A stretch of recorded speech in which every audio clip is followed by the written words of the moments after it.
Ils étaient 2400 selon les syndicats à manifester, 1800 selon la police cet après-midi. Un cortège essentiellement composé du corps enseignant qui veut une nouvelle fois exprimer son ras-le-bol face à la situation. Pour eux, trop de suppression de postes, un manque de moyens criant, mais aussi selon eux une mauvaise gestion de la crise sanitaire par leur ministre Jean-Michel Blanquer, le ministre de l'Éducation nationale. Écoutez-les.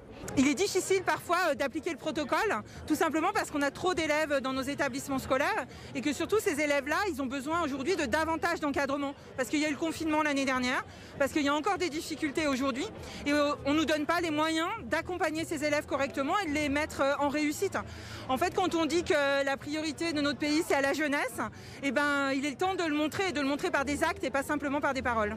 Et dans ce cortège, de nombreux étudiants étaient présents. Pour eux, cette manifestation était l'occasion de dénoncer une nouvelle fois la très grande précarité dans laquelle ils sont plongés depuis maintenant un an.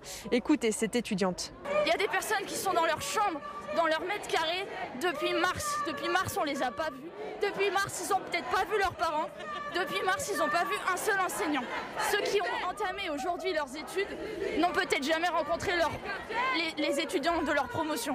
Cet après-midi, une délégation du corps enseignant a été reçue par le rectorat, l'occasion pour eux de faire entendre leur voix et de trouver enfin des solutions. D'ores et déjà, de nouvelles mobilisations sont prévues et ce, dès la semaine prochaine.